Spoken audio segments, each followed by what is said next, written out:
Hello everyone, welcome back to my YouTube channel Learn with Radhika. In the previous videos, we have discussed the science lesson plans and the action research file which we have to make in B.Ed. इस video में we will discuss the maths lesson plan for class 7th. Most of us faces problems in framing developmentary equations in mathematics. तो आज हम वही सीखेंगे कि mathematics में हम डेवलपमेंट्री इक्वेशंस को किस तरह से फ्रेम करते हैं. So let's start with it. सबसे पहले जैसा कि आपको पता ही है, जनरल एंट्रीज आती हैं जिसमें हमारी डेट, क्लास, सब्जेक्ट, चैप्टर का नेम, पीरियड और उसका ड्यूरेशन ये लिखते हैं. ये हमारी जनरल एंट्रीज में आती है ये सारी डिटेल्स. सबसे ऊपर टॉप पर हम यही चीज़ें लिखते हैं. देन उसके बाद आती है हमारी जनरल ऑब्जेक्टिव्स. जनरल ऑब्जेक्टिव्स में आपको साइंस में ऑलरेडी डिस्कस कर चुकी हूँ कि जनरल ऑब्जेक्टिव्स में क्या हम लिखते हैं. तो ये हैं कुछ 4-5 general objectives. Then specific objectives. Specific objectives हम डोमेन से लेते हैं किसी ना किसी.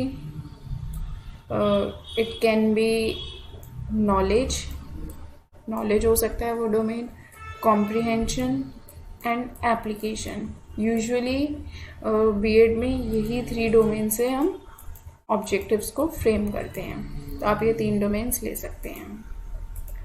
देन प्रीवियस नॉलेज में हम क्या लिखते हैं, जो भी हम टॉपिक आज पढ़ाएंगे उससे रिलेटेड बच्चे को, स्टूडेंट को पहले से क्या आता है. तो हमारा टॉपिक क्या था आज का, सिमेट्री. तो हम प्रीवियस नॉलेज में क्या लिख सकते हैं कि स्टूडेंट को पहले से सिमेट्री की थोड़ी सी नॉलेज हो. So we have written students have some basic knowledge about the line of symmetry. ठीक है, ये हो गई हमारी previous knowledge. Then comes introduction में हम again people teacher activity, students activity and the black board work और वाइट बोर्ड वर्क जैसे भी आप लिखना चाहें. तो ये डेवलपमेंट्री इक्वेशंस हैं. 3 to 4 आप क्वेश्चंस लिख सकते हैं. यहाँ पे मैंने 4 क्वेश्चंस लिखे हुए हैं, 5. ठीक है, और ये ब्लैक बोर्ड वर्क है. जो भी मैं क्वेश्चन पूछूंगी उससे रिलेटेड अगर मैं कोई डायग्राम बना रही हूँ बोर्ड पे तो वो हमें यहाँ पे प्रेजेंट करना होता है. और ये स्टूडेंट्स के एक्सपेक्टेड आंसर्स ये सब आता है हमारा इंट्रोडक्शन में. आप क्वेश्चंस देख सकते हैं कि मैंने किस तरह से फ्रेम करे हैं.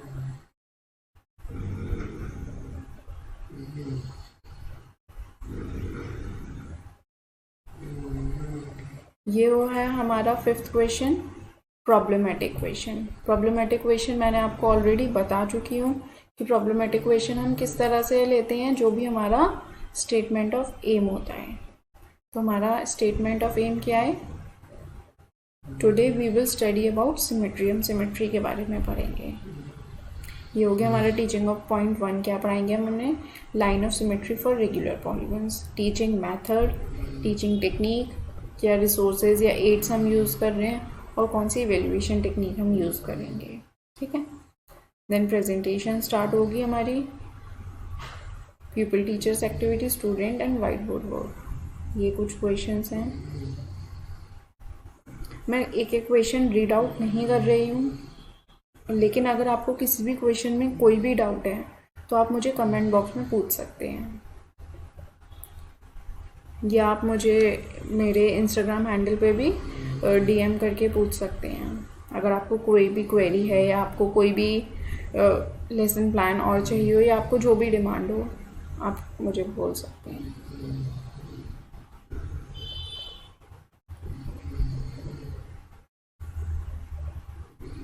Now comes people teacher statement.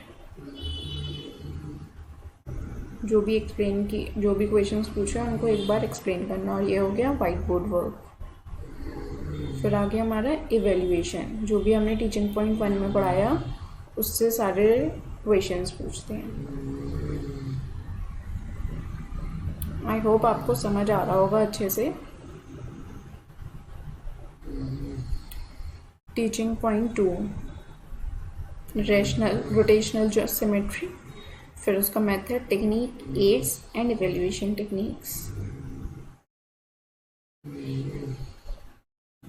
These lessons plans will surely help you in your B.Ed and D.El.Ed.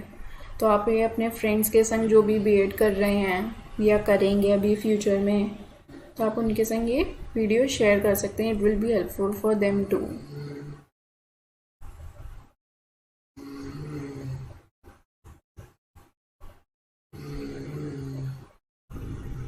ये आ गया pupil teacher statement.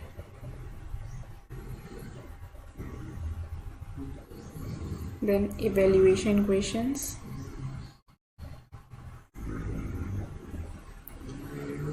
Now teaching point 3, वो क्या है हमारा? Order of rational rotational symmetry. पहले हमने रोटेशनल सिमेट्री पढ़ी थी, अब हम उसका ऑर्डर पढ़ेंगे. Okay. Teaching method we have used activity method. Then comes developmentary questions.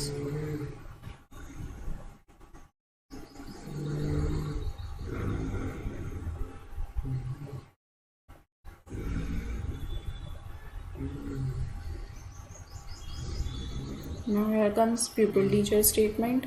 और ये डायग्राम है जो कि हम बोर्ड पर एक्सप्लेनेशन के लिए यूज़ करेंगे.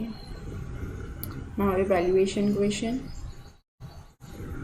इवैल्यूएशन क्वेश्चन मैं आपको बता चुकी हूँ, आप ऐसे लें जो थोड़ी सी बच्चे की कॉग्निटिव स्किल्स को, उनकी थिंकिंग को एक्सटेंड करें.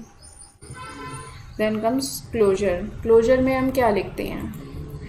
क्लोजर हमारे वो पॉइंट्स को कवर करता है जो भी हमने पूरे अपने सारे टीचिंग पॉइंट्स को कवर करके एक जिस्ट आप कह सकते हैं, जो भी आज की क्लास में हमने पढ़ा उसका एक जिस्ट क्लोजर में आता है. 3-4 पॉइंट्स आप लिख सकते हैं. फिर रिकैपिचुलेशन क्वेश्चंस, इसमें मैंने आपको बताया था साइंस लेसन प्लान में. अगर आपको साइंस के लेसन प्लान्स नहीं देखे हैं आपने, तो ऊपर आई टैब पर जाकर आप क्लिक करके साइंस के लेसन प्लान्स भी देख सकते हैं. और मैंने एक्शन रिसर्च की वीडियो भी अपलोड करी है, तो आप उसको भी ऊपर आई टैब पर क्लिक करके एक्शन रिसर्च की वीडियोस देख सकते हैं. ये हो गया रिकैपिचुलेशन. ये जो भी हमने पढ़ाया उससे रिलेटेड सारे क्वेश्चंस. 5 क्वेश्चंस मैंने यहाँ पे रखे हैं रिकैपिचुलेशन में. 3 टीचिंग पॉइंट थे.